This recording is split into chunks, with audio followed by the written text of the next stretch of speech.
Welcome to Wobble Sandwire. Today, we're going to talk about something, well, pretty explosive in Malaysian politics. I mean, imagine this. You're a former leader facing accusations, and instead of letting it fade, you sue. Not just sue, but sue the current prime minister for 150 million ringgit for defamation. That's not just defending your name, is it? It Yeah. feels like a massive gamble, puts everything out there.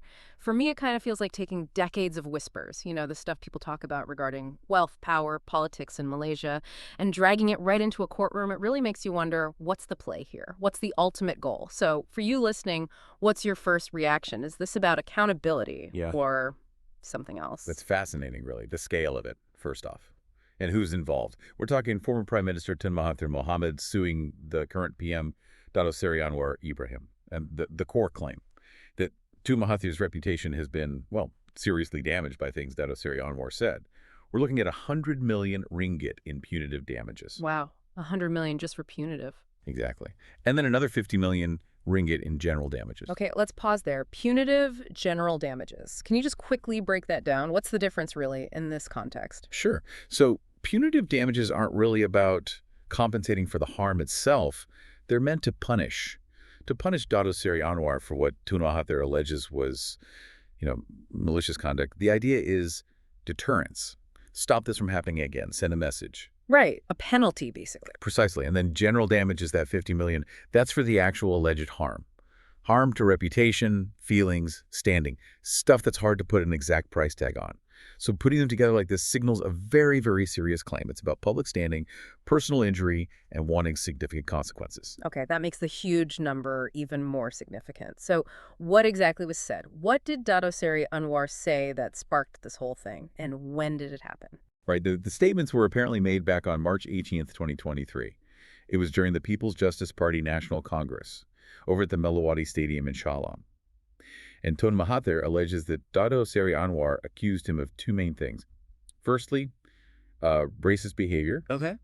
And secondly, accumulating wealth for himself and his family, specifically during his long 22 years as prime minister. 22 years, yeah. And what's also quite striking is how quickly this is moving legally. The case management hearing was just on August 18th, and the trial itself expected to start tomorrow, August 19th. Very fast. Wow, that is fast. Okay, so this is where it gets really interesting, isn't it? Because when you throw around terms like racism and wealth accumulation against someone like Tun Mahathir, well, that resonates deeply. Across Malaysia, this isn't just some obscure legal fight. It taps right into conversations Malaysians have been having for ages. And we've seen it online, right? People have strong opinions already baked in, indeed. And that's the crucial point. How does this legal move interact with public feeling? With what people have been saying, maybe quietly, maybe openly, for years. If you look at the online chatter around this, a lot of it focuses straight on the wealth aspect. You see comments, pretty blunt ones like, you and your family add up to at least hundreds of billions. Did it fall from the sky? Yeah. That question, it's not just curiosity. It reflects this deep suspicion, about where some fortunes came from. Exactly. And it's not just questions. Some people are just, cynical. I've seen comments like, everyone knows this, right? Or even, don't need to try. We all know the truth. It's just that for some people, these allegations aren't even surprising. It's like, yeah, we've heard this before. And that connects to a wider feeling, about alleged financial dealings in past governments. There are these stories that pop up, like this one comment recalling something specific. Old M, your wealth accumulation while in power is publicly known.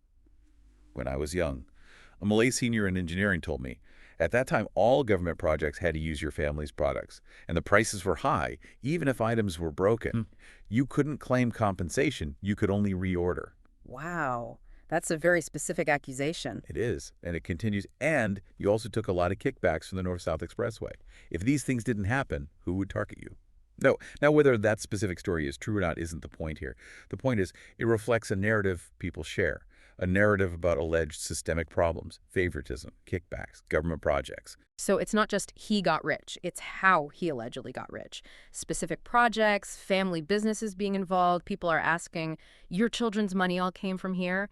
Anyone who's done business knows it takes years. But each of yours has tens of billions. What kind of business is so profitable?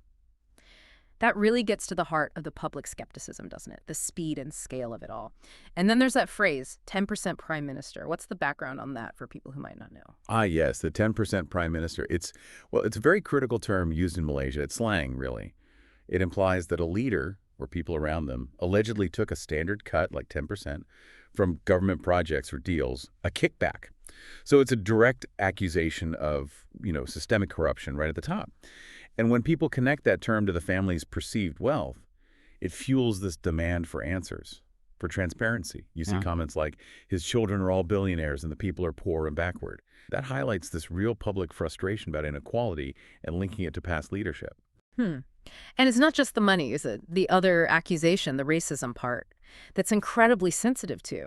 Especially in Malaysia, people are reacting strongly to that as well. Things like, did he not know himself? He's the father of racism. Or when he was in power, he suppressed Chinese people and created racial discrimination. All these are crimes that the people have witnessed. Yes, that's very strong language. Yeah. It suggests a belief that policies actively created division. Yes, absolutely. And the public talk often links this directly back to specific policies from his time in power. The Bumi Putura quota system comes up a lot. Now, that's an affirmative action policy designed to help uplift Malays and indigenous groups, economically, educationally. It really feels like this lawsuit, instead of maybe silencing critics, it's done the opposite. It's almost like it uncorked the bottle. People seem to feel more emboldened to say these things now, maybe. We're seeing comments like, it's like he's throwing himself under the bus, or even suggesting this lawsuit is to open up investigation for his family assets. Which is kind of ironic, isn't it? The idea that the lawsuit itself might trigger the very scrutiny it was perhaps meant to avoid. That's a really sharp observation. And on the flip side, you also see comments interpreting this purely as a political tactic. Things like, this is one of his vicious, malicious ways to bring Brother Hua down, referring to Anwar Ibrahim. Or he thinks he's tricking the whole world, no one's watching. So the idea of political gamesmanship is definitely there in the public mind. Is it a move to pressure Anwar, to derail the current government, or maybe a genuine belief he can win and clear his name? It adds another layer to this whole thing. So where does this leave us? What's the bigger picture here? My take. Regardless of how the court rules, win, lose, settlement, whatever, this lawsuit is forcing a public reckoning. It really is. It's taking all those decades of whispers, those allegations about wealth, about race policies, and putting them under this intense legal spotlight.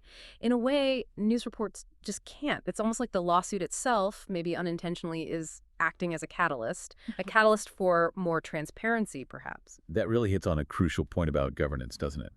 When someone so prominent, a former long-serving leader, files a defamation suit like this, it's almost like they're inviting scrutiny, deeper scrutiny. The legal process itself might demand a closer look at their past actions, their finances, things that might otherwise have stayed under wraps. It could compel disclosures, bring out details.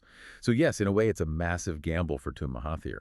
It forces this moment of accountability, not just in the court of public opinion, which is already buzzing, but potentially in a formal legal way. It's a real test of how Malaysia deals with allegations against its past leaders. It absolutely underscores the complex dance between power, how things are perceived, and who's held accountable in Malaysian politics. It's definitely a situation we'll all be watching very, very closely.